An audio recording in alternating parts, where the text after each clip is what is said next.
Hello and welcome back to the Lost in Possession podcast.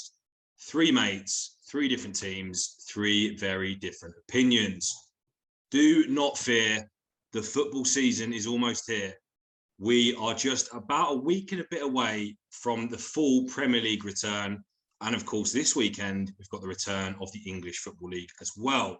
So this week will be all about Premier League table predictions. Can anyone provide some pain to Pep? Will Darwin Núñez help Liverpool evolve? And will Bowley's Blues get a bounce? That will all be discussed. But before we kick off, first and foremost, massive shout out, of course, to the England women's team. A dominant semi-final display, battering Sweden 4-0. They're doing the nation proud. And hopefully on Sunday, they can bring it home at Wembley. Huge occasion. They're really doing the nation proud. And as women's football's on the rise, we should give it more coverage. And if you haven't already, make sure you're watching on Sunday. That aside, one more thing to discuss, of course, is our fantasy football league. It's with the Premier League. All the info we'll put at the bottom of this video and on Instagram. Completely free to join. So as always, we want to see your funny and ridiculous team names. We will be, giving shout outs to the winners of each week as well. And ultimately, there is a prize up for grabs. We will be buying the winner a 23-24 Premier League shirt of their choice. None of the knockoffs, none of the second hands. It'll be brand new.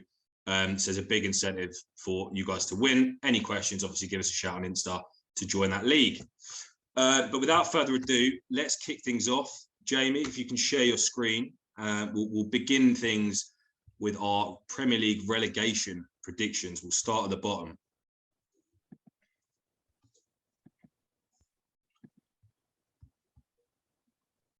So there you have it. I guess, Jamie, you're on the left. So we'll go across the screen. Kick us off. Forest going down. Talk us through your predictions here for the bottom three. Right. So obviously I've got two of the teams that have come up from last year's championship in there. It's becoming quite a common occurrence. Teams just don't really survive, and at best sort of one will. With that, sort of my prediction was done before Notts Forest made their Lingard signing. However, I do see it being a bit like Fulham's season when they spent 100+ million. Obviously Nottingham Forest aren't doing quite that yet, but they're giving big money to Lingard. He's on, I think it was reported 200k a week. They're trying to sort of buy the sort of with the payment of being in the league, paying it up, and then trying to get that team. I just don't think they're going to be strong enough as a team, as a group. I think they had obviously an awful start last season. If they have anything like that, they could be down just as quick as possible. They did turn it around, and obviously the form was good at the end of the season, but I just think it's going to be a step up where then players aren't going to be that used to it. So they're going to need to really step up, and I just don't see it really happening. Bournemouth next. Now, Bournemouth were a team that survived quite a prolonged stay in the Premier League under Eddie Howe, but I just don't think they're strong enough, really. I don't think defensively they're going to be good enough for the league, and their firepower up front. I think Solanke is their sort of main striker, and I just don't see him being someone to keep him up. Brentford, while I enjoyed Brentford last season, they were an entertaining team to watch. I think they're going to suffer from the second season syndrome. And that's why I've put them to go down. And yeah, I think that's really what's going to happen. I think it's just going to be that second season where they haven't got quite the hype of sort of the buzz of being in the Premier League as you do in the first season. And that's just going to be their downfall. Now, Jordan, it looks like you're agreeing with me. Just a slight swing in what position? Yeah, so I made a late change, actually. Initially, when we first kind of drafted up the league, I did have Forest down. However, I have been impressed with some of their business. And that's actually excluding Lingard, to be completely honest. They have signed a number of players who I think, obviously, there was question marks over their squad. Obviously, they're letting some of their better players go. They've lost their goalkeeper, Spence as well. I feared for them, and I guess I still do, because I'm still saying they're going to go down. However, I think with the addition of Lingard, they could potentially prove us wrong here. I guess Reece clearly agrees on that side. Bournemouth, the thing is, I do really like Scott Parker as a manager, and I do actually rate him. I just don't think he's got a good enough squad in Bournemouth to survive. And I do unfortunately think they will be buried at the bottom. Similarly with Forest, I do believe in Steve Cooper. What he's done has been incredible. I rate him as a manager, but I don't know. They've made a lot of signings. I don't know if they'll all gel perfectly. And for me, with Brentford, similar, in agreement to what you said, Jamie. Second season syndrome. I don't think they did badly last season, but it felt like they were dipping off and they were kind of getting dragged into that relegation battle. Personally, I don't see them getting as good a start this season, and I do think they'll kind of be in that bottom five mix for basically the whole season. So yeah, that's the bottom three. Reece, you agree with Bournemouth, but Southampton, you believe Forest can start as well. Talk us through that. Yeah, I mean, I think I'll start off with putting Bournemouth last. I just don't think there's been any real transfer activity from them, which I'm a bit surprised. I think Scott Parker's a good coach, and I think Solanke will have a better season in the Premier League. I just don't think there'll be enough to claw him out of it. They'll have a couple of nights, a couple of games where they'll maybe upset one or two of the big boys, but I think it'll be when it comes against the teams around them. I think that's where they might let themselves down. Brentford, mainly just for the second season syndrome, and I think Eriksen's a huge loss for them. I think he revitalised them a little bit and got them out of a slump, and losing him and not replacing him could be quite damaging for them. And yeah, Southampton, I toured this one, Southampton, with another club, but I think every year you get an established mid-table team eventually go down. Every single year, and Southampton have been teetering on the brink for a few years now. I think Hasenhüttl, again, he's a good coach and he's done the right thing, maybe changing the backroom staff and changing the approach to transfers. But overall, like the games they lost last season, they don't lose 1-0, they lose 3-0, they lose 4-0. They concede too many goals, and even if they do improve, I think there's a lot of imbalance there, and that needs to be addressed. And I think their time has come. I think it's up. I think I want to add to that point of Southampton. Obviously, their signings have really been two academy players at City. Now, one of them I don't really know that much of, but the Lavia, he's been rated very highly by City, and obviously we've put a buyback clause in because we clearly think he can be good enough, and we don't want to miss out of it. But I feel like they need so much more, and I just don't see where it's really going to come from unless they go and, obviously we're doing this before the transfer window ends, unless they go and madly spend some money. It just seems very unlikely that they're going to be able to do that, out of the relegation battle. They need a goal scorer to start with, and also. And that's where they go for another City Academy player in Delap. They had the success with Livramento, but just because you sign a player from one academy once doesn't mean it's going to work again. So yeah. I think they need to tread carefully there. And I think other than James Ward-Prowse probably saving them, I think they could be in for a long, hard slog. Yeah, I fully agree with that. Now, moving on to the mid-table group. Now, this is where I think it gets quite interesting in terms of, I don't think many of our positions will be the same, because I think it is generally like a coin toss on all of these. And so this is where we've got it. So I think it's probably best if we go bottom up. Yeah. So Jordan, do you want to take us through yours and give us your rationale between that? So starting, I guess Southampton I put in 16th. I do agree with all those points. I think, you know, their best players last season, I'd probably argue, were Broja maybe, Livramento for the start of the season. And they're kind of banking on the City loanees or the City Academy working out for them. And I think if they get a bad start, that I do see them struggling this season. For me, Leeds were a tough one because at one point I had them to get relegated. Then I had them in 11th to 14th, but I ended up putting them 16th. Now, they have actually been very active this transfer window. They've made a lot of signings and they have spent some cash. But for me, who were their best two players? Really? Rafinha, gone. Calvin Phillips, gone. You know, they were flirting with relegation last season. They've lost their best two players.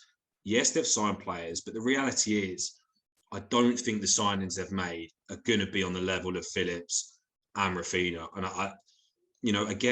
I'm in a similar position where I rate the manager. I actually do think Jesse Marsch is a good manager, but I don't think the squad's there. And I think when you lose your best two players, they've not signed anyone world class.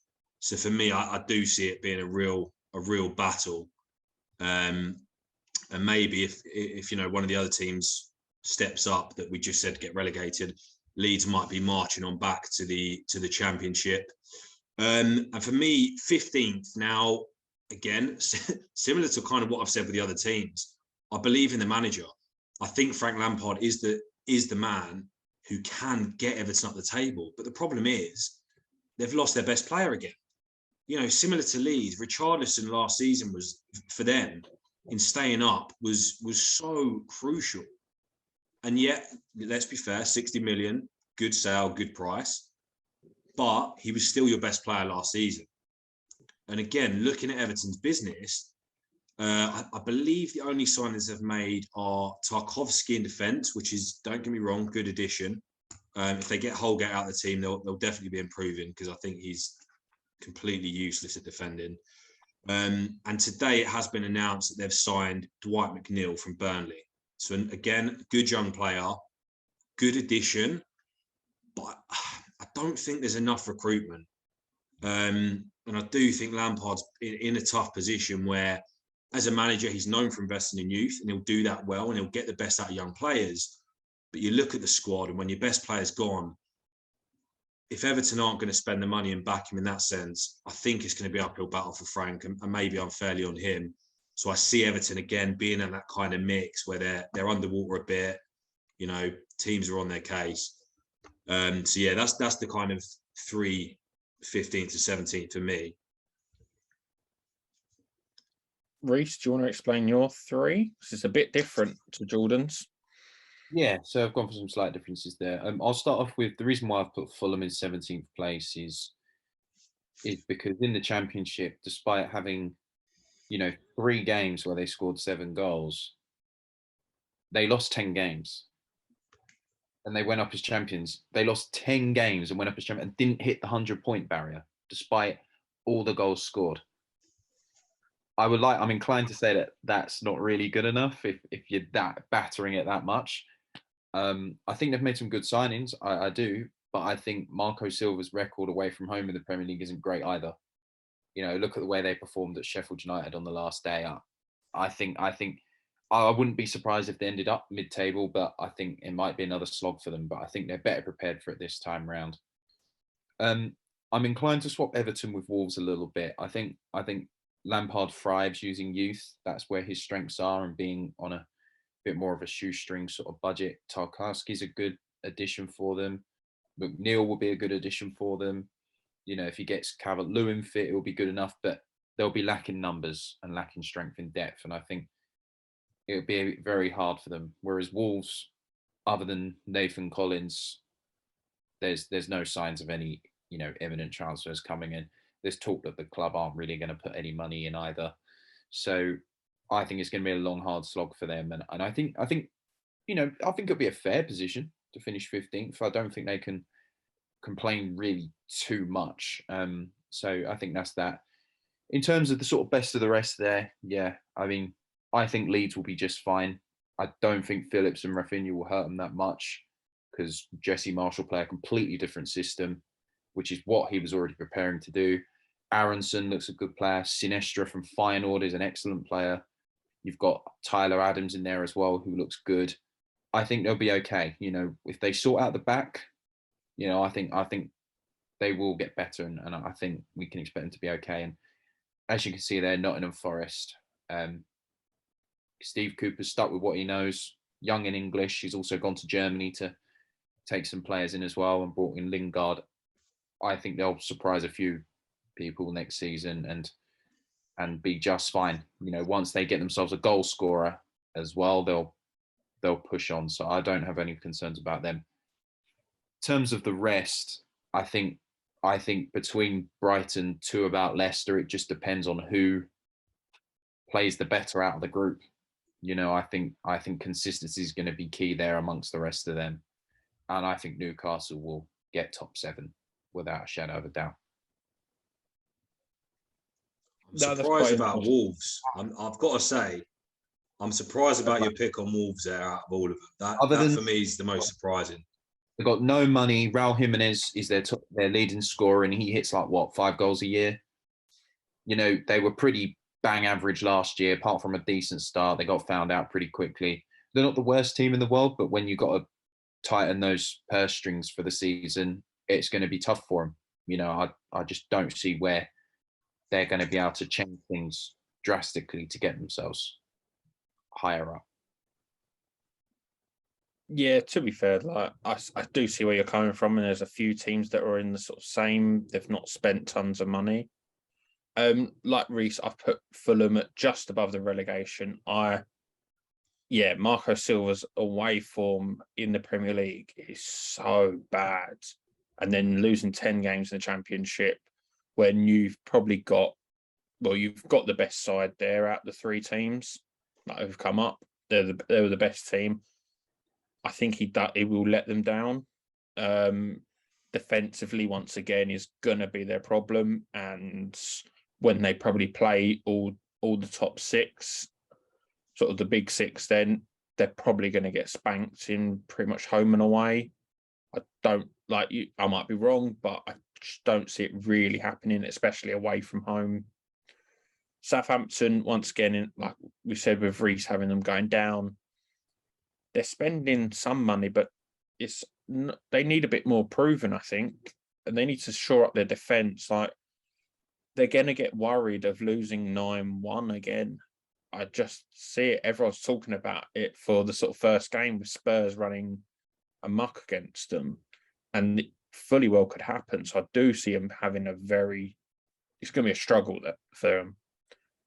Everton, like I think Everton could be lucky that there are it's going to be some very poor teams around them. Obviously, it's pre-season, but losing 4-0 to, was it Minnesota? Like, even Lampard's sort of interview after the game was like, we're going to be in a relegation battle. He knows. He's sort of prepared for it. Does it, for a start of the season?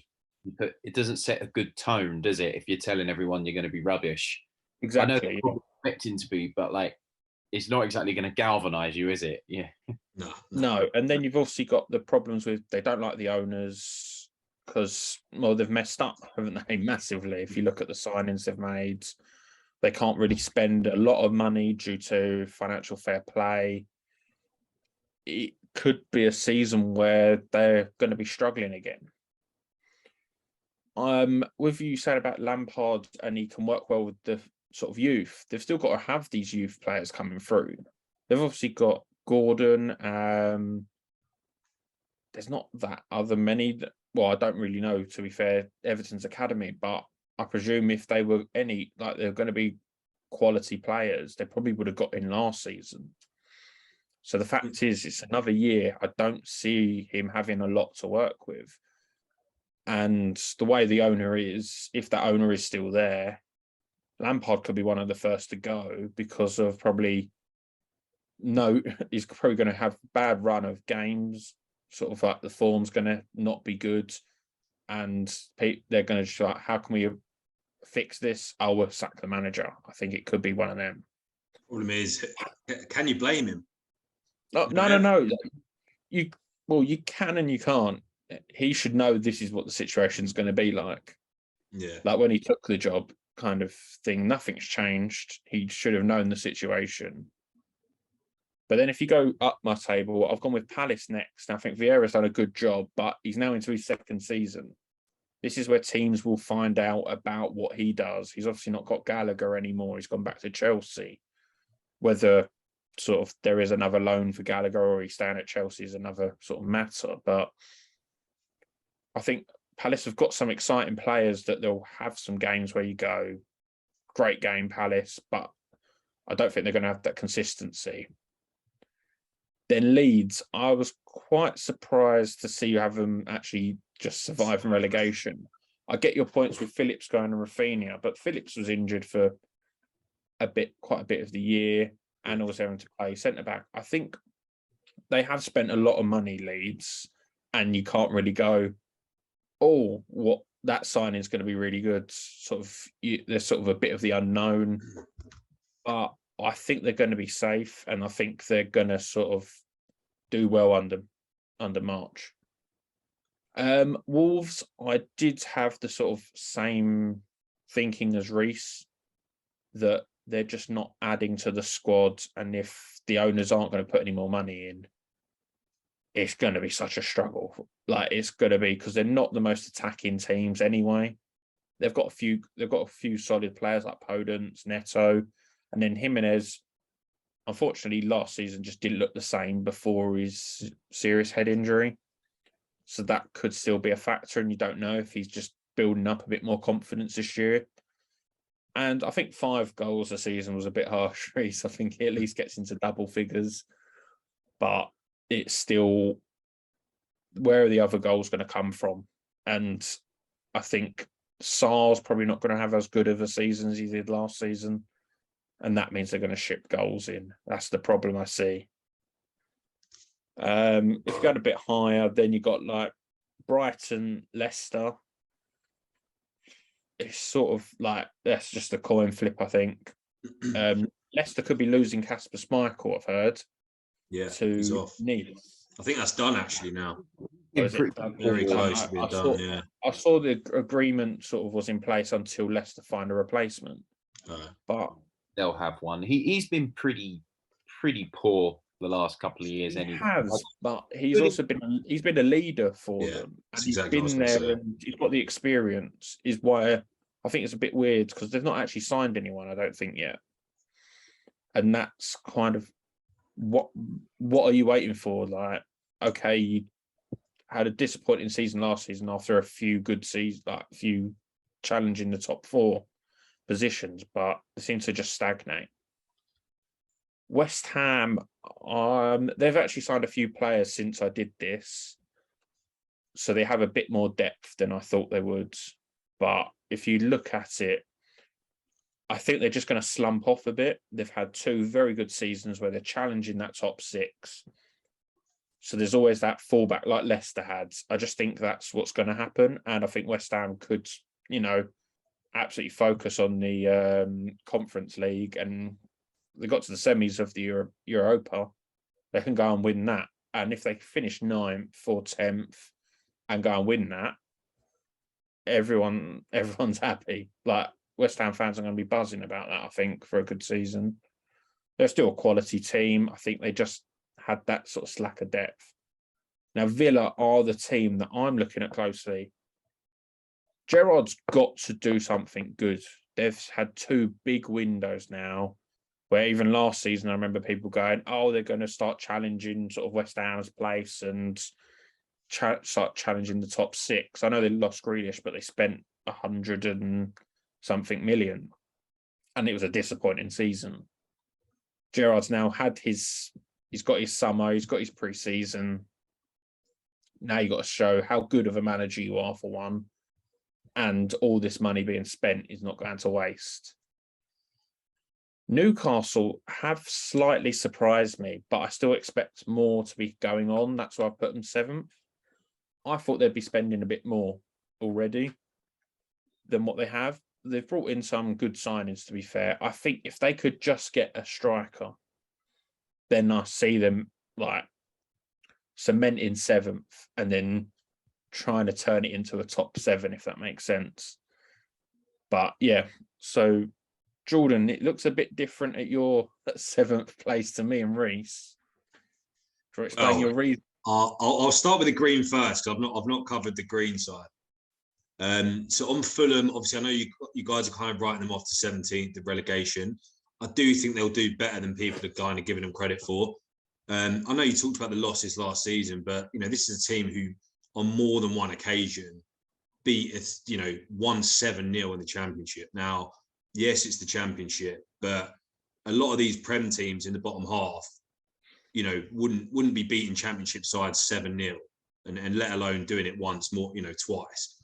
I think Fulham have got a decent enough squad. I'm not saying they're going to, set the world alight, but I think they'll do better than expected and get up, comfortably avoid relegation. Palace, similar points to you, Jamie, to be honest. Losing Gallagher will hurt them. I've not seen enough business for them to be utterly convinced they're going to push top half. Leicester, for me, I think it's a weird season for them. I don't want to use the word kind of comfortable, but I kind of got that feeling last half of last year. I feel like they're a bit complacent, and maybe that's harsh. I just feel like Rodgers is going through the motions a bit. They disappointed in Europe. Schmeichel's going now. Vardy's aging. It feels like the end of an era almost for Leicester. But saying that, given where they've been and what they've done, they've won the league, they've stayed up, they've been in Europe. I don't think 12's bad. I think it will be a transitional year for Leicester. 12th, more than safe. And maybe the next 2 years we'll see a new manager and maybe a rebuild there. Brighton, we both agree 11th, there or thereabouts. We know their XG. We know Potter's a great manager. I'm going to make quite a bold prediction on Brighton. Now, obviously, it's the World Cup around December, November time. I do think if England don't perform or ultimately don't win, there's going to be get Southgate out, all the rumours, and all the rumours will be Graham Potter. Now, we've seen in the history of football, as soon as that happens, there's rumours around the manager, whether they mean it or not, the clubs drop off. And maybe that's because of the distractions in the press. The manager loses a bit of focus. So I do see Brighton having a good start. And then around Christmas time, all the rumours come out. And then Brighton will start to dip. Wolves, I disagree with you both. We talked last season about their solid defensive base. That's not changed. They've got a good goalkeeper, good defensive base. Jimenez slowly getting his confidence back. I think he'll do a lot better this season. Pedro Neto, I'm a huge fan of. I think he's a really, really good player. And I think he'll start shipping some goals for them this season. So I think they'll challenge the top half 100%. Aston Villa, now, in terms of managers being under pressure, I think he's probably in the top 3 or 4 this season. As you said, Jamie, 2 big windows. That yes, they've lost Grealish, but it's time to move on from that now. The owners have backed him big on transfers, both windows. Their recruitment's been very good. And actually their squad's pretty decent as well. They've got a bit of youth in there. Jacob Ramsey, I'm a big fan of. So pressure's on for Gerrard, in my opinion, to deliver. And if they get drawn into a relegation zone, mark my words, he could be on he could be in the sack race, let's put it that way. But I think they're good enough and I think they'll be up there. West Ham, I don't know how I feel about West Ham. They're a good side. They'll beat a few of the big boys. I don't think they're going to quite have the minerals to push the Champions League in top 6. I just think they're just a little bit below. And maybe the rumours with Rice might come off the ball a bit. I don't know. But yeah, they'll be there or thereabouts as always. And 7th place. So this is probably my most controversial prediction. Now, yes, Man United have spent the most money over the last decade. We know that. Yes, Ten Hag is a great manager. yes, they've got a good squad. They've got Ronaldo. He's going to stay. But if you look at their signings now, yes, they've signed that Martinez. I don't know much about him. Big transfer fee, a lot of pressure. I don't think their other signings are good enough.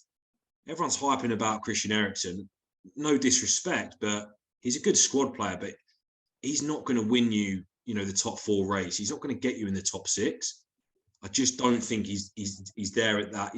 He's peaked basically. He wasn't what they needed either. No, I just don't.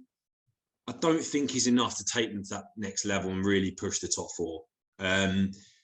Obviously, we'll touch on Newcastle, but for me, look at the managers who have taken over Man United since Sir Alex Ferguson. They've all failed. No one's gotten back there. They've barely won all these trophies. They've spent over $1 billion. And for me, although it makes no sense based on the players and squad, I see Man United really struggling and the whole process just rinse and repeat. Moving on into our top 6, where I think me and Reece will have the same top 6, maybe in just different orders. Yes. Now, before we start about our own individual teams, I want us to say this. As you can see, we've clearly put Man City as champions. What I want to ask both of you, will it be a clear-cut race? Man City win it by X amount of points? Or do we see second, third, even fourth, pushing them to the limit like Liverpool did last season? Jamie, let's start with you, as you are the Man City fan. Well, I just don't see it being any different. I see the top 2 teams being City and Liverpool, and I think that we're just both of us at the moment are just clear cut from the rest. Chelsea obviously are, I think, going through a transitional period, especially with their whole defence. Spurs have got Conte, but I just don't see it being enough. So yeah, you could say it's. I think it could go to sort of maybe not properly to the wire. It depends on Núñez, but I think it's between City and Liverpool, and I don't see anyone else challenging. Jordan, you've obviously got a different opinion here. Yes, I mean my opinion on City's not changed. Unfortunately, obviously not for you, but I think we're in this boring period now where City have sold a few players, which I think is a bit sort of uncharacteristic, losing Jesus, Zinchenko, Sterling. So if Haaland maybe doesn't hit the ground running, I think there'll be a little bit of pressure like, oh, should you really have sold those players? But I just can't make a case for anyone other than Man City winning the league. I don't think it will be a last day of the season race. I do think you'll win it with kind of 5-6 games to go, sadly. We just got to hope that Pep gets bored of winning the league. I think the real one to watch this season from Man City's will be the Champions League. I've made my opinions clear on that. If you can't win it this year with Haaland, I don't know. Some questions have got to be asked now. I do think you'll win the league comfortably, sadly. Champions League really is where all the attention is and should be. I guess moving down, personally, I see the race this season. And I should say, I did put us second before we lost to Arsenal in pre-season. And maybe before Barcelona nicked all of our transfers. But look, calm. It's a pre-season friendly. It doesn't matter. I feel like I should say that to every Chelsea fan on Twitter. Please have a quick view of our episode on toxic fans. I think that's a good example. But the amount of people losing their heads over a friendly is absolutely embarrassing. Tuchel's the right manager. Yes, we should have backed him with a few more signings. But I see the race being more between us and Liverpool this season, i.e. us and Liverpool, I think, will be quite tight on the points, and City will just be, maybe 5 to 10 points clear. So I don't think you're going to get much of a sweat, Jamie, which you're probably happy about. Did you say dominant, or was it closer for you? I think it'll be a bit. I can see a 5-point gap. I don't quite see a 10-point gap, but I don't see you being close. I could see a 10-point gap between City, Liverpool, and then the rest. Yeah. But not. Yeah. Yeah. That's kind of how I'd see it. I'll quickly just make my case, I guess, on us being closer to Liverpool.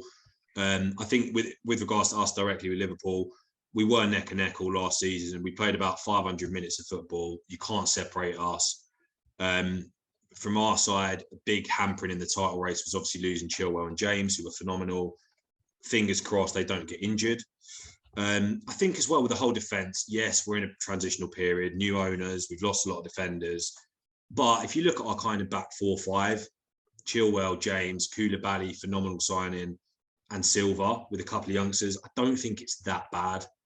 Our midfield's up there. You know, if you look at our players, it's just our strikers that, you know, we know there's a bit of an issue to address. And we're putting a lot of weight on Sterling and Havertz really stepping up with the goals. But I think we'll close with Liverpool. I guess, Reece, do you want to go your top three quickly, and then we'll all discuss Spurs, because I think that's a good debate, Spurs. Yep, no problem. So I went for Man City first just because I think Haaland will be the difference. But losing Sterling and letting Zinchenko go, I know they're not key players in comparison to others. I was a bit, okay, that's a strange move. But I look at the academy players they've got coming through. I don't think it's a big issue. I know we will touch on Spurs shortly, but I look at how Liverpool ended the season, especially they were rattled by Spurs. I'm very inclined to think that Spurs will push them closer. I think Liverpool's look a little bit to play it, and I think Mane's a bigger loss to them than they want to admit. I put Chelsea fourth mainly just because you don't need an out-and-out striker with that system. But I think Tuchel's tactics will once again let him down, and I think it will be the games against the Brentfords, it will be the Wolveses, the Leedses where you might slip up. Now, as you can see, I've put Man United above Arsenal. The reason I've done that is because I think Arsenal fans have got a little unreasonable expectations about a top four finish next season just because of the fifth place last year. Yes, Jesus has been a good addition so far and the team does look decent, but first of all, you're right, pre-season doesn't really matter. And second of all, is that Arsenal squad better than those five above them? No, they are not. On paper, not. And I think Man United, with the addition of Eriksen and Malacia, who's going to be their left back, I think is really going to be a big, big difference maker for them. He'll add a bit more balance to the team, Ten Hag, and I think they will push on and improve. And I think Arsenal could be okay with the sixth place finish. I think with the squad they've got, be okay with it, have a run in the Europa, see where they can go with it. But I don't think they should be demanding a top four finish because those five teams above them are much, much better. Well, that's it with Arsenal is they didn't have Europe last season, so that's where they should have been fighting the top four like they did. But yeah, as you said, I think United's squad, despite them underachieving last season, have a better squad than Arsenal. It doesn't go away overnight where United fans thought they were going to challenge for the title last season. I know I didn't believe that, but they still have a squad that should be aiming for the top four. Spurs is one where I think they've been overhyped so much. Look at their signings individually. Perisic is probably the one that they've all gone and overhyped. When Inter won their league, Conte rotated him. Like he wasn't that integral to that team winning it. Then you got Spence, unproven in the Premier League. Got Basuma. I think it was a good signing, but not quite, he's not someone I think is going to take him to the next level. And then Richarlison, I think Richarlison's, I don't know, it's sort of a weird signing. No one, I've spoken to Spurs fans have not expected it. That's where Does he start? Does he even start? He will. I think it rotates, so he does. With Kulusevski, it's going to be between them two fighting for that position. Yeah, that's Kane all I does not have to play every game, and that's a big thing for them because Kane seems to get in at a certain time every year. Yeah, true. out for a while. So he's going to ease the burden on them, which is what they need. They need to get those players that are going to get them through sluggish periods. But how many goals is he going to get? Charlison, 10 to 15 at most?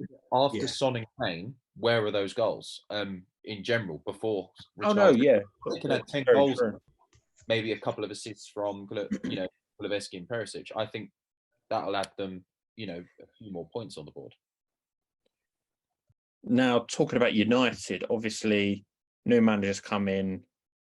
They've made a few signings and sort of 10 Hag's made in pre-season. Once again, it's pre-season, but it obviously wasn't hard to look better than last season.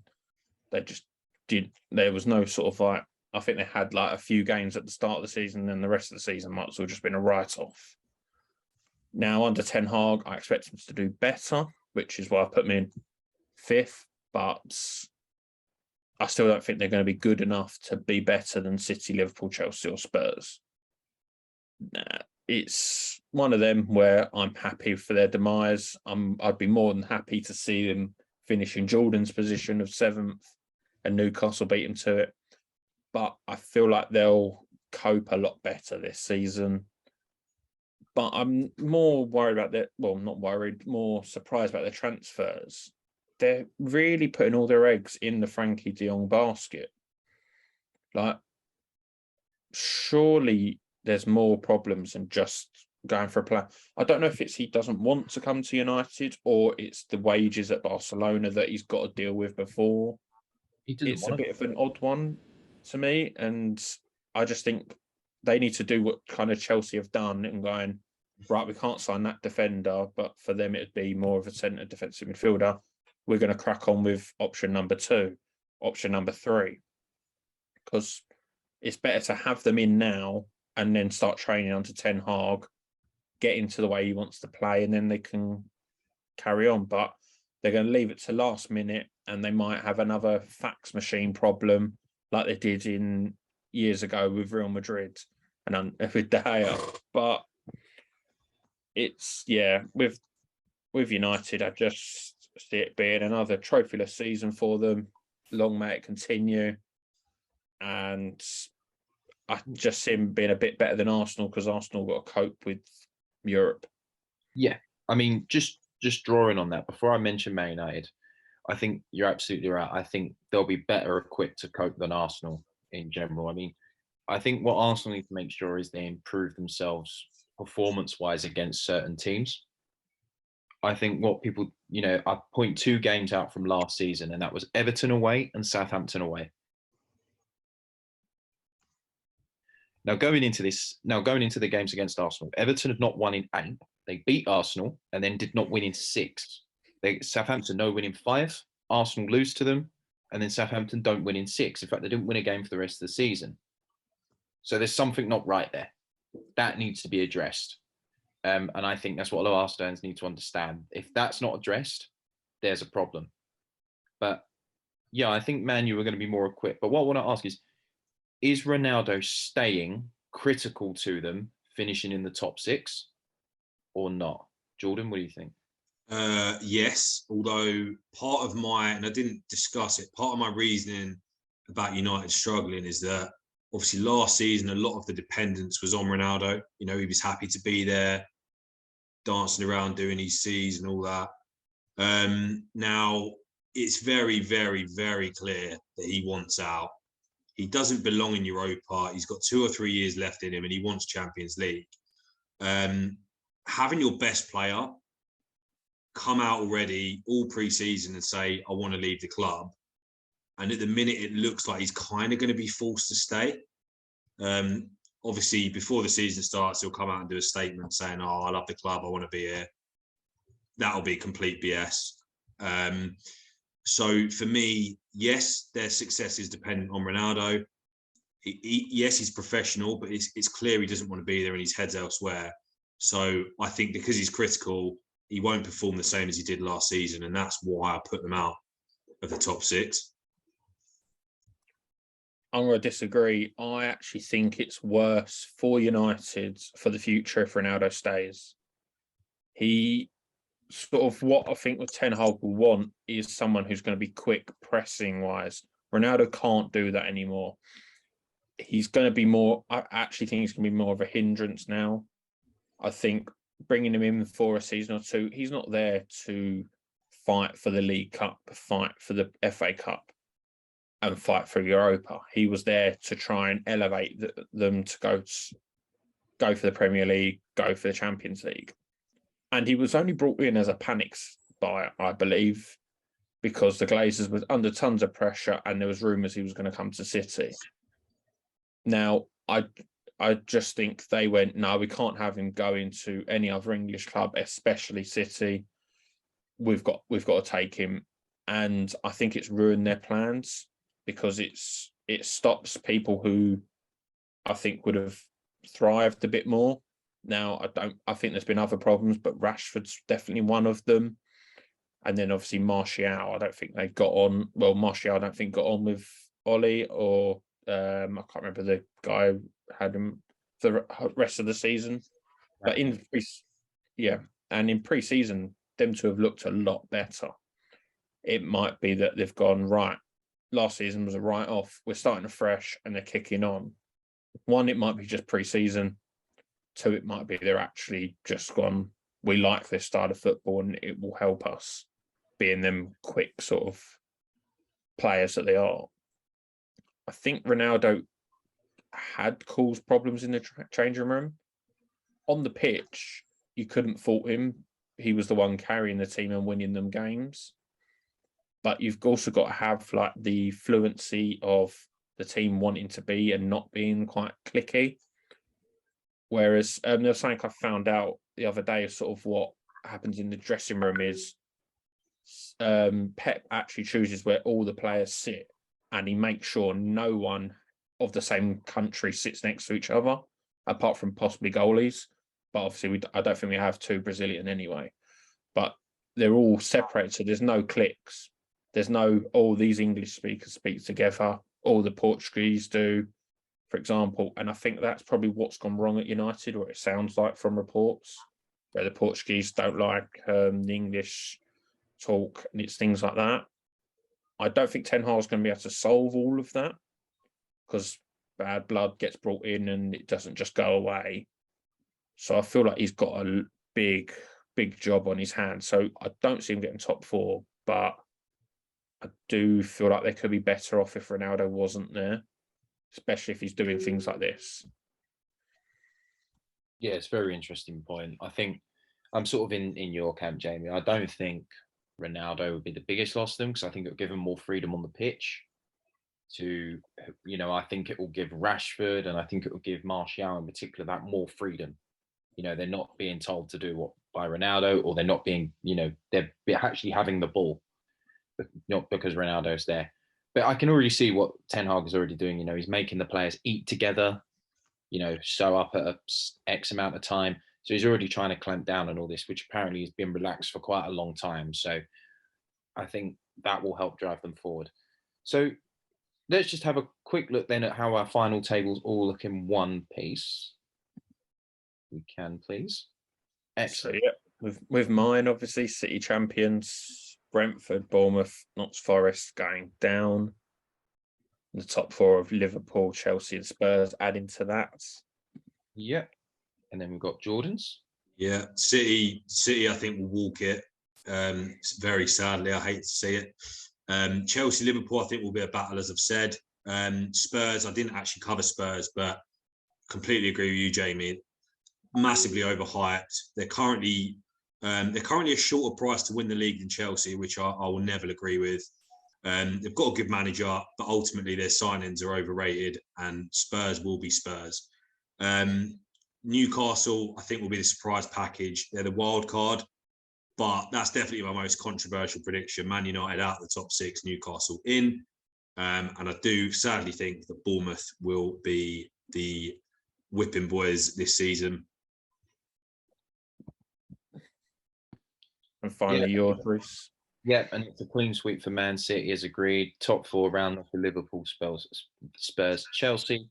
And of course, the bottom three being Southampton, Brentford, and Bournemouth. So I think it's going to be an interesting league. I think it's probably the most competitive it's ever have been, with the type of additions and changes we've seen at clubs. So just before we round up today, I do want to ask both of you, and I'm going to put you on the spot here. Obviously, English football has two major domestic competitions, League Cup and FA Cup. Do either of you have a winner for each of those? Jamie? God. I think City are going to retain their League Cup status. You know, it's the one we enjoy the most. Well, winning it anyway. And then the FA Cup, I think Klopp's going to take it more seriously, like he did sort of the season just gone. And I think Liverpool win the FA Cup. Excellent. Jordan? I'm going to go, City in the League Cup. I think they'll bounce back. They always have a good start. FA Cup, you know what they say, fourth time lucky. I think we're going to win the FA Cup. With the signings and that and the transition, I think we'll be better later in the season. And I think we'll have another run to Wembley. Who are yours, Maurice? I think, City for League Cup, but I think Tottenham will win the FA Cup. And I think that might hinder their position in between third and fourth, because I think what for them is most important is getting a trophy. And I think they need to get that monkey off their back. And I think Tottenham getting a trophy. Wow, there's a headline. I think actually, wait, hold on. They have won a trophy. We forgot to say the Walter something Memorial Cup. Congratulations, Spurs fans. Huge honour. Oh yeah. Let's not bother with that. And just finally, you've got your bottom three, but who do you think is going to come up to the Premier League next season? Right. I think Delia's boys, Let's Be Avignon, will come back. The yo-yo club Norwich got a sexy new kit. I think they'll win the league, and I think they'll bounce straight back up as they love. I think Sheffield United this season. I liked how they improved last season. I think they'll be back. And Middlesbrough, maybe controversial. They've been out of the Prem for a while. Again, I do think they improved kind of late end of last season. So I think, Norwich, Sheffield United and Middlesbrough will be the teams to come back. Yep, Jamie? So I've agreed with two of them. I've gone with Norwich as well. They just, they just love going up, going down. They'll win loads of games one season and not win any the next. That's where they've been. I actually agree with Sheffield United. I've put them as well. I think they've improved. They're sort of showing the improvement to get there. And one I think's a very sort of outsider, but it's a team that's quite known in the Premier League, Sunderland. I think they're going to do it they don't have the documentary anymore. I think the pressure's gone from that. And let's see them come up, I think, in the playoff places. Back, that would be big. Teams have done it before. True, yep. True. Well, who have done it before? Southampton did it. Or just done it. Yeah. I think I'm inclined here. I put Norwich originally. They have looked good in pre-season. I've also gone with Middlesbrough and I've gone with West Brom in no particular order. However, I will give a real shout out. I think Sunderland will be up there. I think Burnley are a bit of an enigma. I think they're either going to get there or they're going to struggle. I'm not sure with them at the moment. Under Vincent Kompany, they're doing the Southampton kind of thing and signing City academy players, but at least bringing in some good players. I mean, Burnley have always been signing ex-Man U, ex-Man City sort of players, but I think they're my three. But I think Sunderland and Burnley will be there and thereabouts. Sheffield United, I'm not sure. I think they've got a new manager bounce for them. Well, there you have it. That wraps us up for a massive, massive episode. We believe City will be champions. We think Bournemouth are getting buried. Norwich are bouncing back. And Reece thinks Spurs are winning a trophy. Who would have thought it? As always, like, comment and subscribe. Join the Fantasy League. You know the drill. Here we go.